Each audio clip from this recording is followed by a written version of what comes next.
Dublin, and it's actually a beautiful day here today, lovely and sunny. And unfortunately, it isn't a sunny complexion for the global economy, because despite the fact that Donald Trump had said around about 24 hours ago that the war was very close to ending and it was going to be wrapped up in maybe 2 weeks or 3 weeks, he then did his address to the nation, and things didn't quite come along as he said they would. So what he did say was that over the next 2 to 3 weeks, the war is going to intensify. So the attacks on Iran are going to get significantly worse. And he said that Iran would return to the Stone Age where they belong. So that indicates that there's going to be an increase in the fighting, an increase in targeting all of Iran's infrastructure. He didn't actually say in the address that he was going to take out the desalination plants, but certainly the electricity plants and some of the key things that are needed for the Iranian economy are right in target at the moment. And what that's done is send the markets plummeting again. So we've seen, he said his address was actually after the US markets had closed, so they didn't move officially. But overnight, we have seen the markets in Asia falling significantly, so more than 2-3%, that sort of range.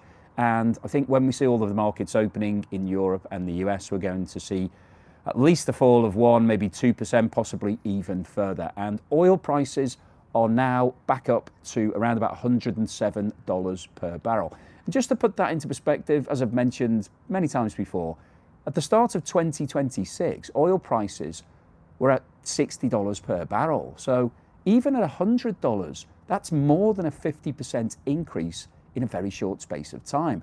And the difference to what we saw previously when Russia invaded Ukraine was that the spike in oil prices was only for a very short period, for a matter of days.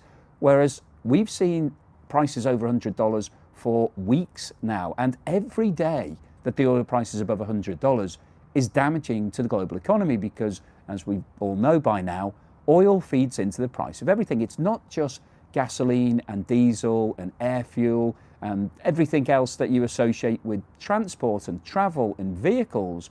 We're also talking about raw materials for a variety of different industries.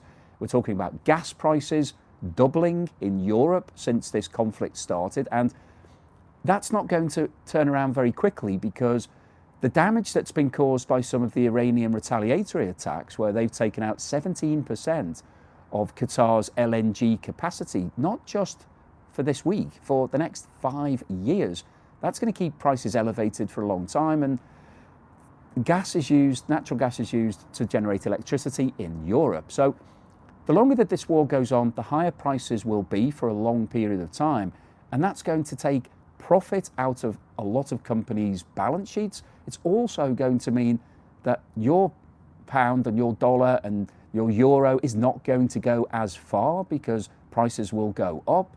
Inflation will be rising. And when inflation rises, as we know from simple economics, the way that central banks usually deal with inflation to bring it back down is to increase interest rates. Increasing interest rates discourages people from taking on debt. It discourages companies from taking on borrowing. Therefore, they don't invest into new facilities, expansion, more staff. So you have slower growth, and that means that the economy slows down. And then this becomes a really vicious circle, because as we start to move to a slower global economy or even a global recession, then central banks would want to lower interest rates to encourage people to spend and to try to kickstart the economy. But if you've got high inflation and you lower interest rates, then that can actually fuel further inflation. Central banks could also increase the monetary supply like they did during the COVID pandemic, so printing more money in simple terms, putting more money into the economy. And if they do that, we could find ourselves in a global situation where we've got simultaneous inflation and low growth or no growth, and that is basically stagflation. And that's a really difficult cycle to break out of, because your key tool for changing things, interest rates, has already been dampened, because you can't really, it's not working at that point. So I think the overall summary of Donald Trump's speech yesterday was that the USA is really stuck in this war.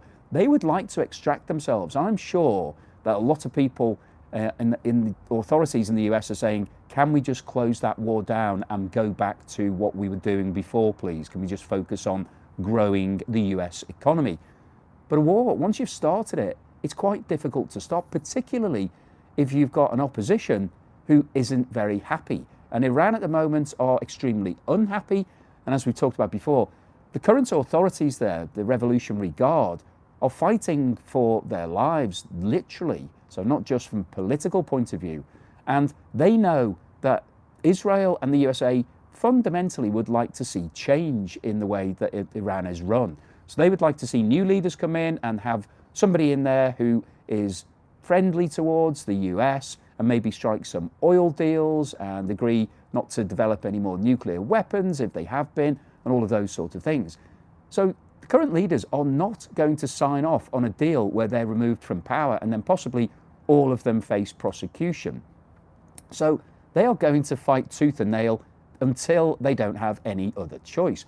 So when Donald Trump says that over the next 2 to 3 weeks, the war is going to intensify, I think what this means is that there's going to be a big push now. So Israel and the US are going to try to take out key strategic targets in Iran to basically get to the point where Iran has to surrender. Iran is not going to want to surrender, so it will only surrender if it doesn't have any other choice. And what it will do most likely in the meantime is to start targeting infrastructure in other countries surrounding Iran. So we've already seen the LNG facility in Qatar was hit. A number of tankers have been hit recently. So we saw one in Bahrain and one in Dubai. That potentially might happen further. And the stranglehold on the Strait of Hormuz is likely to strengthen. So it's really the key tool that Iran has to keep themselves in this war and at the negotiating table. But Iran has also said that they don't want to negotiate with the USA. So how do you get an end to a war if the opposition is saying we're not going to sign off on any deal? The only way is to basically obliterate them. And I think that's what Donald Trump is intending to do.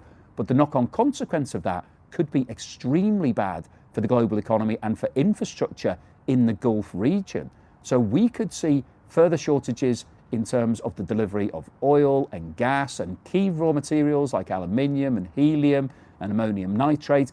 So there are lots of different parts of the global economy that are now starting to suffer badly. And I think it's likely that over the next 2 to 3 weeks, things are going to get worse because this war is really going to intensify.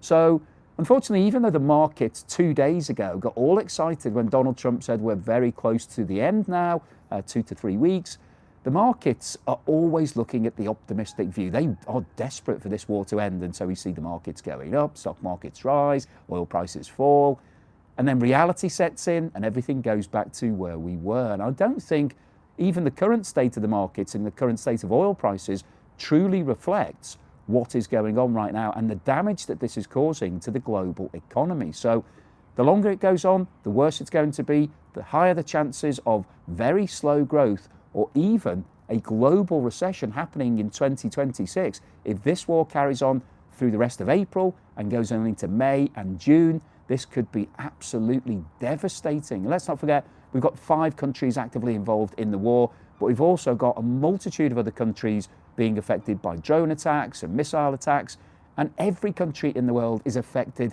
by what's happening to oil prices and raw material prices. And this is just an absolute man-made disaster that didn't really have to happen. So I want to give you a quick update just to bring everybody back to reality that despite the fact that the markets bounced up a couple of days ago, they've now bounced back down again. They're likely to continue going down. Oil prices likely to continue going up until we get a full resolution.